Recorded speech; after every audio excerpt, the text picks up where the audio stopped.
There are a lot of parallels to be drawn in between the 2008 and 2021 F1 season finales. Both championships came down to the last lap of the last race of the season. Both had Lewis Hamilton involved too, but I think the 2008 showdown was even more tense and of course was a lot less controversial than Abu Dhabi 2021. Just don't mention that to Felipe Massa. Minichamps have now re-released Hamilton's title-winning Mclaren Mercedes MP4 23 from that 2008 Brazilian Grand Prix, so I thought it'd be a good idea to make a review video of it.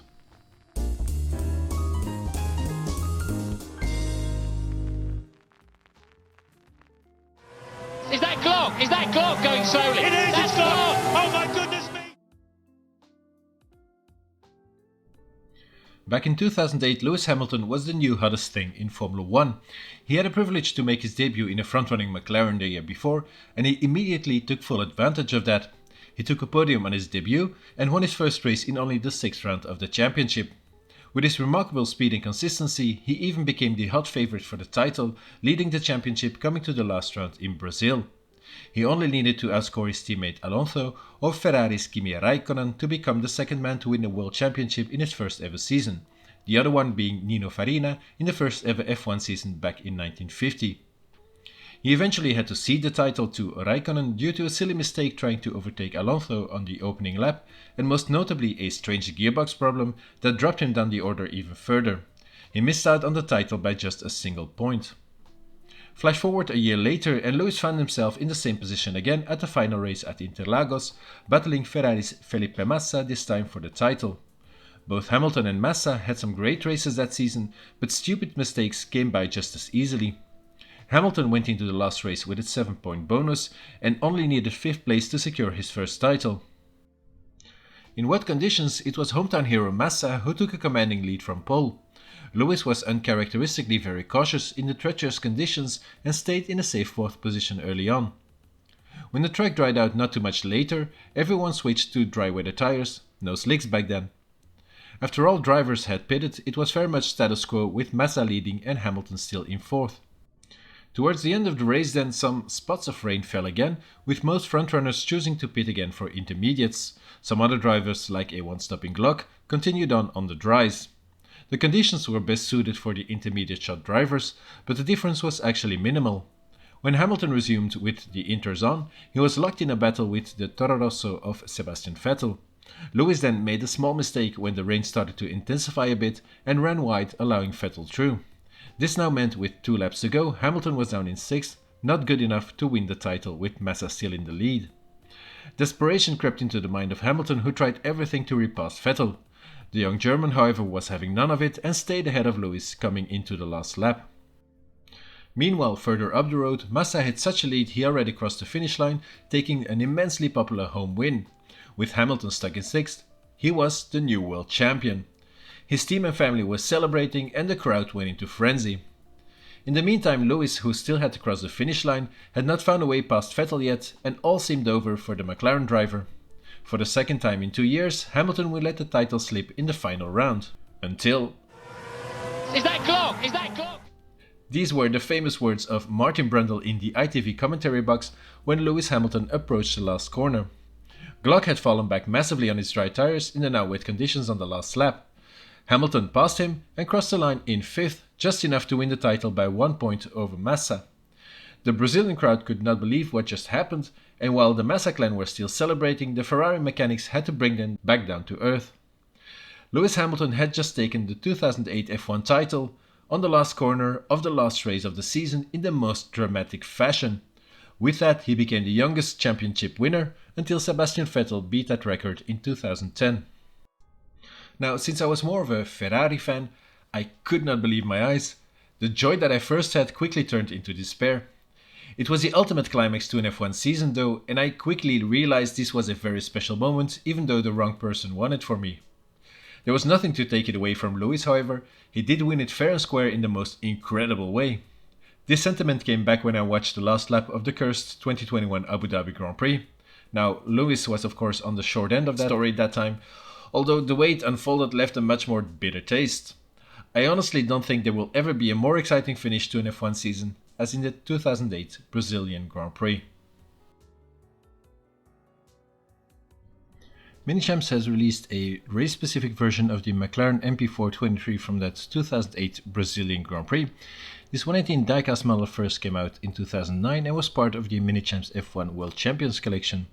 They have now re-released it, and the box and model are exactly the same. They even have the same product code. I did find, however, a few minor differences in between the two models, but let's say 99% of it is the same. The only difference that I did notice right away is that the wheels are slightly in a different color, and they used to be darker, almost black, and on this re-release they are a bit more like a frosted shiny grey.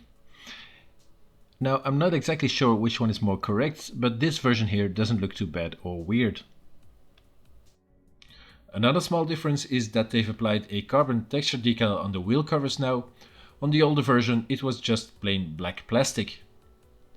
There is also yet another version which was exclusive to the CK Modelcar shop. It just had a custom box art with this flip-top box. It's actually kind of funny they used the larger box made for the newer generation of big F1 cars. You can see there's a lot of leftover space in this one. The model though is of course exactly the same as this World Champions release. So the model is presented in the normal windowed box with a checkered flag on it on the top and on the side. Since this model is part of the Minichamps World Champions collection, it's slightly different with the collection logo in the corner here, and then again on the side flap as well. On the back there is just a Minichamps URL, and on the bottom there is all the licensing info and all of Minichamps' info with the model's barcode too. The model itself then comes on the normal plastic base all Minichamps Diecast F1 models come in. This is the smaller box, of course, as it's a pre-2020 model car and is still normal sized. The back car then is also in the same World Champions collection style with all of the car's info and the points and victories that led to that year's title. There's also a picture of Hamilton's McLaren from that race and of course a big Minichamps logo. Underneath the front wheels then is a protective plastic mold to keep them from turning left or right when handling the box. So presentation wise it's nothing remarkable really, but it fits into the World Champions collection by Minichamps. Hey, just a quick thank you for watching this video, I hope you like it so far. Please don't forget to subscribe to the channel, it really helps me out making more of this kind of videos. Also check out the other contents on it as well and give this video a like too. Let's quickly move on now to the pros of this model car. So I'm actually going to start with the pros this time, as there are a lot of good things about this model. It's pretty nice that Minichamps actually re-released it, as a lot of new Hamilton fans were maybe not able to purchase this model when the first iteration was released, so they now have an opportunity to own one. One of the best aspects of this model car is that it's a race-specific version of the Mclaren MP4 23. This means it is completely up to Brazilian Grand Prix spec, just like it competed in that particular race. So all aero components are present, like the special rear wing they only used for the Brazilian Grand Prix finale. You can see it has a very particular shape, with the upper flap having these extended parts going over the main plane. The elongated side pods, chimney side wings let's say, are also present on this model. On the early versions of it, it still had these smaller sort of winglets. These small wings then on either side of the tub in front of the cockpit are here as well, as are the big Dumbo wings, let's say, on the top of the nose.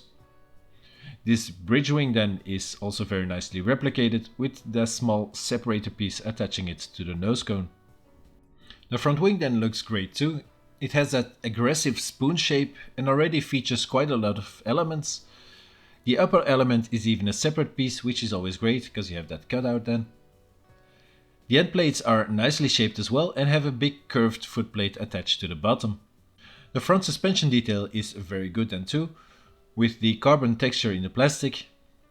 The brake ducts and wheel covers are nicely detailed as well, with a carbon decal applied on the discs now as opposed to the ones on the older release as I mentioned.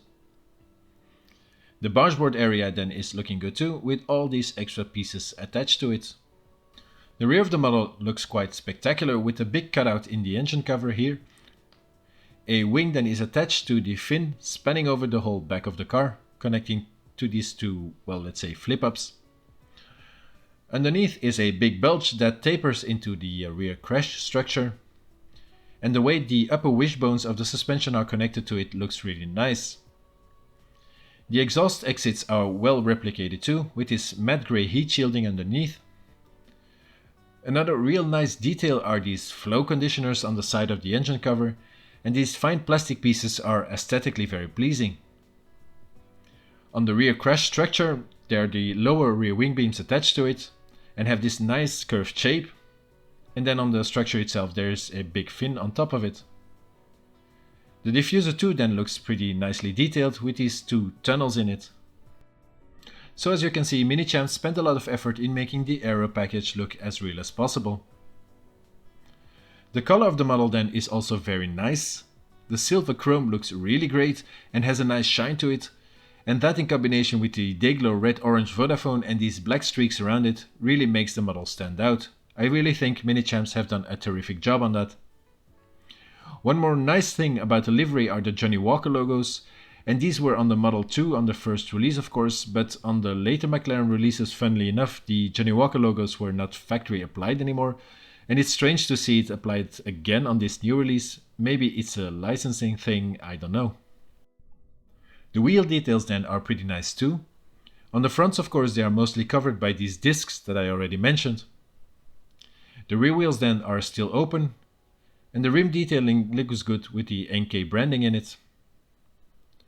I also already mentioned the slight color variation of this re-released version. I'm not sure why they did this and which one is more correct. I can say that this one still looks good though. The tires then of course are the intermediates the car finished on, and the tread of it looks nice on this one, and it's also nice to see a model with different tires for a change.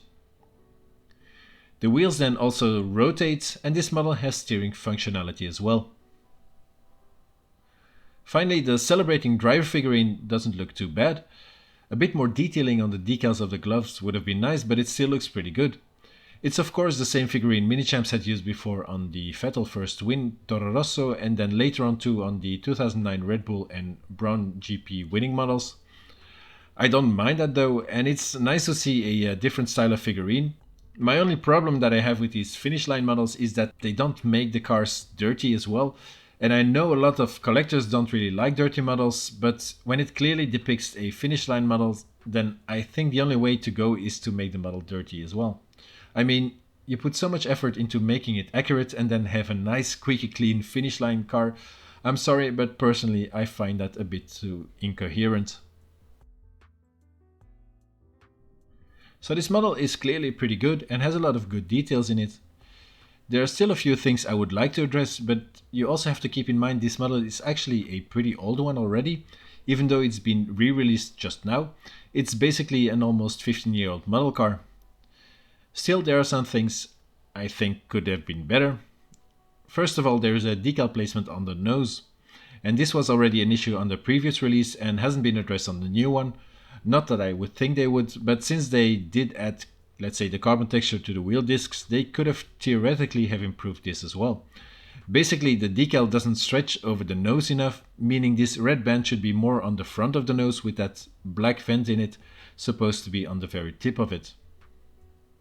The rest of the decals are pretty nice, but the outline on some of them is pretty visible when looking at the model from a particular angle. It's not very bad though, and I think it's pretty much impossible to get perfect on the metallic chrome painted surface. On the front wheels then, the NK rim branding is missing. Granted, the disc covers the whole wheel up almost entirely, but on the old version there was still NK branding in it. The figurine then also is a bit outdated, but I mean that's okay. The helmet of course has this old style Minichamps brown visor on it. The cockpit details like the steering wheel and dashboard mounted on the bulkhead lack a bit of depth. A few more decals or colored in buttons would make it so much better, but okay.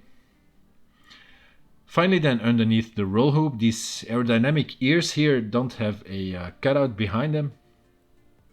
And the same goes for the rear wing flaps and the gills in the rear wing end plates. I mean, they still look okay though, but it would have been better with these parts cut out.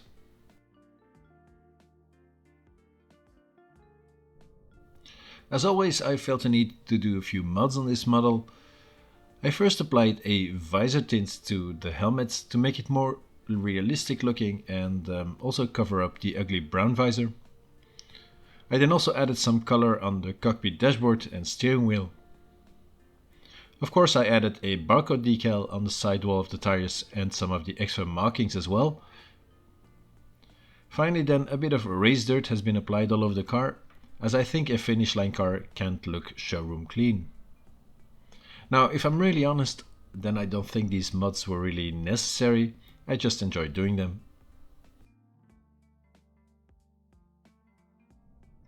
So in the end, this re-released version of the Hamilton Mclaren MP4 23 Brazilian Grand Prix edition is pretty much the same as the old one.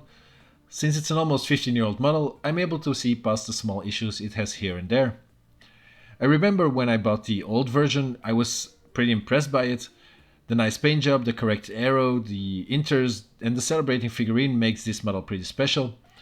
The fact that it is still impressing me 15 years on says a lot, I think. Minichamps have done a good job back then, and it still looks good enough now to pass as a decent model car. So now I would like to ask you, what is your opinion of this model car? Would you be getting one too, or did you already have the older version? Let me know in the comments down below. So thanks for watching this review video. Leave a like if you did enjoy it, and don't forget to subscribe to the channel. Check out the other content on it too, and here's another video I think you'd like, my review of the Minichamps Mercedes W11 of Lewis Hamilton from the 2020 Turkish Grand Prix. In the meantime, take care and see you again in the next one. Bye bye.